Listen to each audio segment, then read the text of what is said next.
am sayadaw, Burmese nun in Burmese tradition. A nun in Burmese tradition in nature, Tabawa nature centers. And this is our teacher, sayadaw ashin ottamasara. And I would like to continue to share some of his teachings today, which I find, even though they were given a while ago, in certain circumstances in Myanmar, they seem to me very relevant today as well. So it's a collection of teachings given in Myanmar at the time of the election in 2015. So quite an important time in Myanmar, with many changes and people having to deal with elections and making choices, choosing the right party,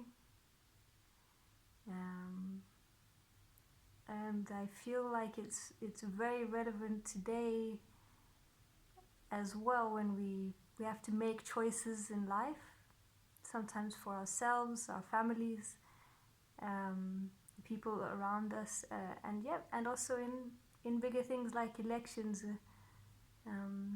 and so he takes this opportunity to teach dhamma using the background of the elections as a way to understand things. So this is the little book, Dhamma Election. Okay.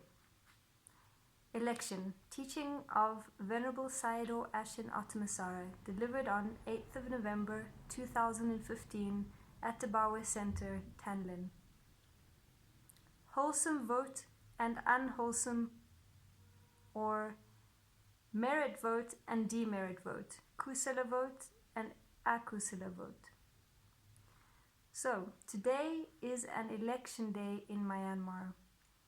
For all eligible voters, those who wish to cast their vote can go to the voting stations to vote either for their preferred candidate or the party.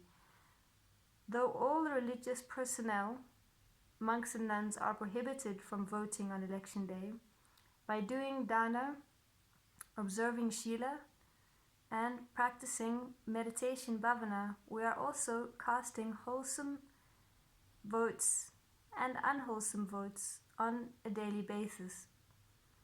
In the mundane world, there are various types of professions available for people with different intellects.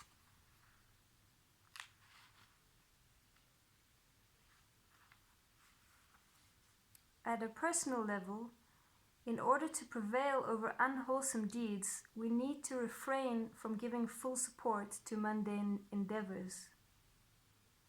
So we should not only focus all our attentions on the mundane world and practical affairs, and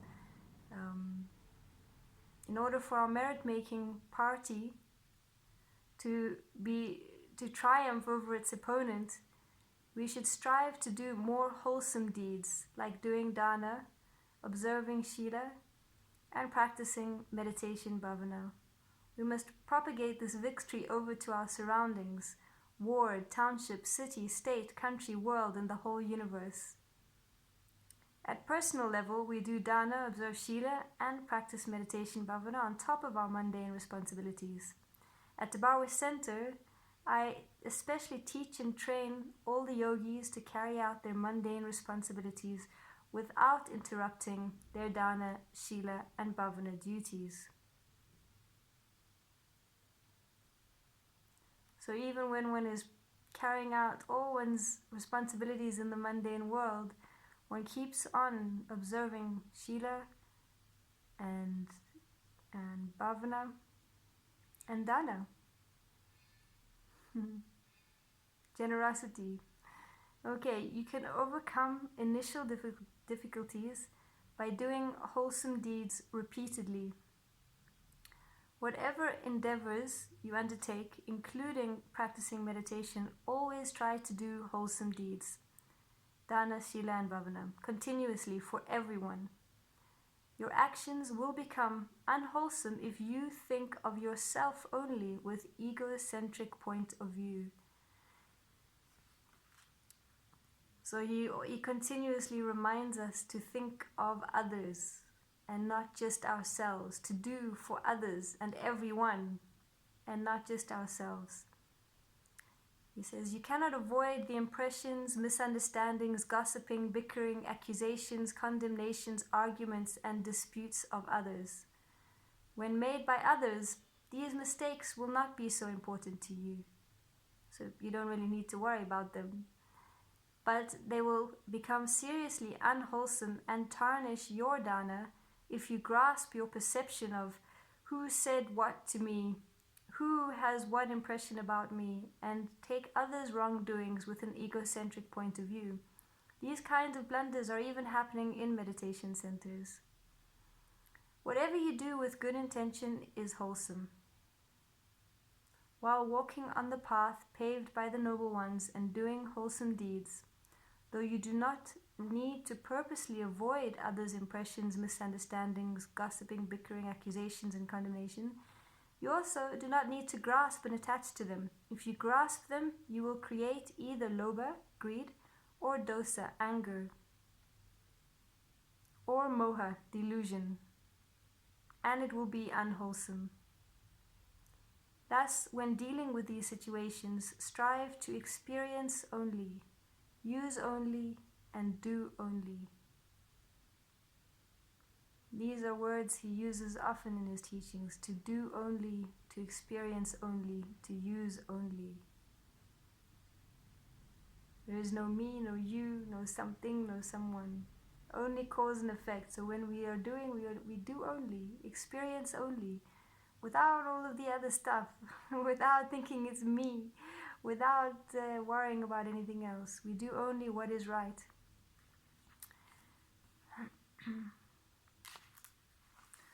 Other people's wrong words are not your wrongdoings or unwholesome deeds.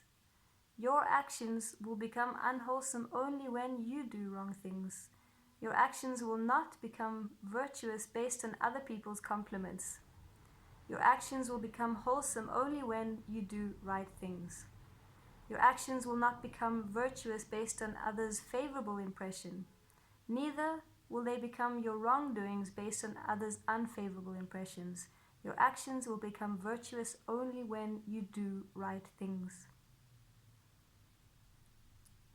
I think this is one of the most valuable teachings in the world, and quite hard to put into practice. I have definitely been tested recently on this, where in our community, for some reason, I kept on being frustrated by people's actions around me, and I would get angry at other people at how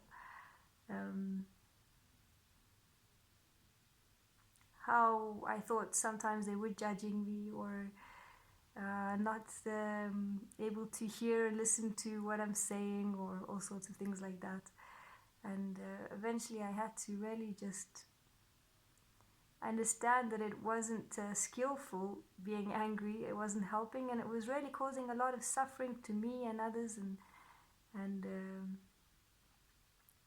to really just let go. And it's a journey. So just to say that monks and nuns, we all go through this. None of us are perfect. We have to go through it and just see for ourselves, and each moment just keep remembering the practice and keep trying to apply it in as much as we can understand it at that moment, and that will continually change and grow, and our abilities and skillfulness will grow over time the more we do. It's really interesting to just keep observing cause and effect. Okay. So your actions will not become unwholesome based on others' dislike. Your actions will become unwholesome only when you do wrong things. So when you do wrong things, it's you that suffers, right? Other people also suffer, but it affects you. So you're not doing anyone any favors. You're not helping anything. Yeah. Okay, so mundane worldly endeavors must be carried out according to the preference of the public. Thus, the opinion and impression of the public might be important in worldly situations. In contrast, practicing meditation or doing wholesome deeds must be done individually. Thus, it is important for you to take the right action when you are doing wholesome deeds. If you are given a choice, which candidate will you vote for? The wholesome deeds, which is doing dana, observing shila, and practicing meditation bhavana, or unwholesome deeds? Will you vote for the wholesome deed or unwholesome deed? Will you vote for... this is the 3 times. So which candidate will you vote for? Even though these wholesome and unwholesome deeds are your own actions, you still need to cast your vote for either side. The choice is yours. Though by nature we tend to vote for the wrong candidates, we still can amend our wrongs. So this is also, I find, quite interesting. By nature we tend to vote for the wrong candidate. We tend to do unwholesome actions. And just to understand that is actually somewhat natural. So there's no point in feeling bad about it, but just to recognize it for what it is, and to know that we do have a choice and we can still amend our wrongs. It's never too late. When you combine all the wrongdoings or the virtuous actions of individual people, individual yogis or individual monks and nuns, these will become the wrongdoings and virtuous actions of the whole center.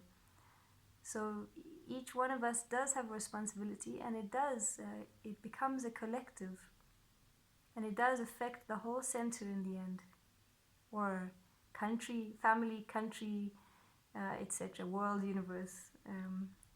At the center level, compete and conquer the unwholesome deeds with the wholesome deeds of Shila, which is morality, Samadhi, which is concentration, and Panya, which is wisdom. At the individual level, always try to do wholesome deeds and vote for the merit-making party. We need to work hard for the merit-making party to claim victory at every stage and level, starting from the collective level. So yeah, again, I just find that so important. If we go back to ourselves, we need to make the right choices in our own individual lives at every moment. And that becomes the collective. So we have a lot of power in that.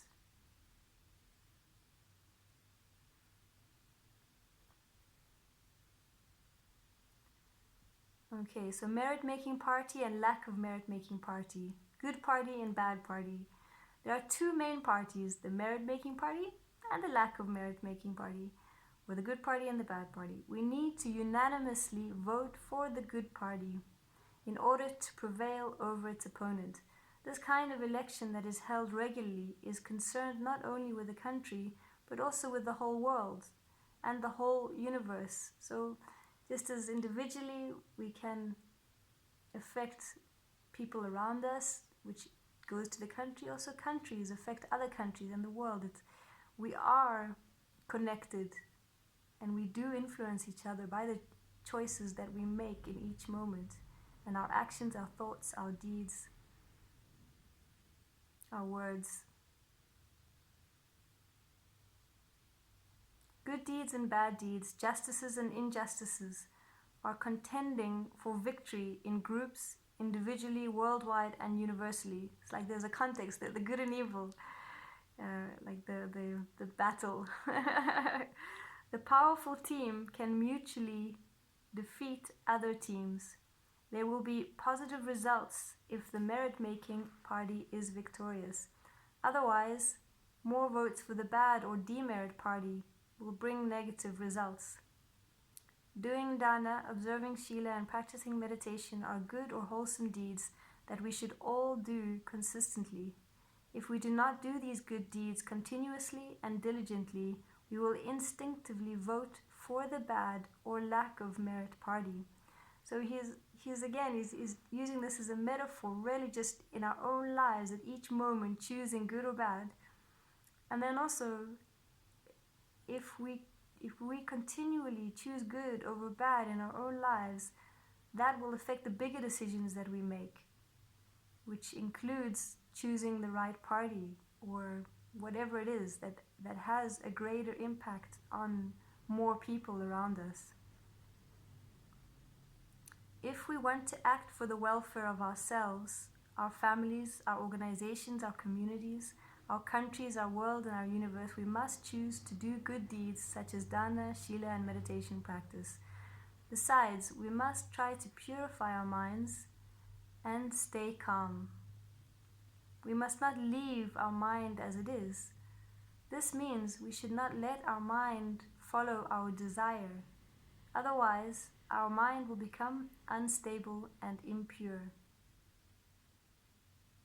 If we do not do right and beneficial deeds, we will choose spontaneously to do wrong deeds and worthless deeds. So again, so we have to make this right choice, otherwise it's kind of like automatically we will do wrong. We have to really kind of make a continual effort to do right, it seems. Therefore, it is necessary to have right understanding all the time. That's why we must try to do more dana, shila, and bhavana. And as you can see, he's repeating these things over and over, so it must be important. It is necessary to choose to do good deeds that can be done at any time, anywhere, in any situation. We must try to win over the wrong action of choosing to vote for doing bad deeds, lack of merit. Just practicing meditation once a day is not enough. Whatever we do, we must try to be mindful, with right understanding at any time, in any situation. In this way, we must try not to vote for the bad or lack of merit party. We must try not to act with greed, anger, and delusion. So it doesn't matter what we're doing. We check ourselves. Is there anger? Is there delusion? Delusion meaning there's a me, a you, an I, clinging on to these concepts. Is there greed? And if you do that in everything you do, we really can learn a lot about ourselves and change our lives.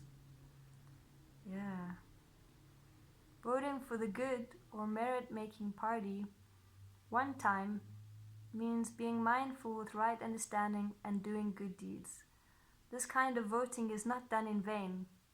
It is very meaningful and worthwhile.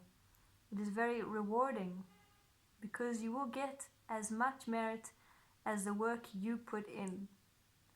This reward cannot be destroyed. No one can falsify the results of a good deed as they could the result of an election. Yeah.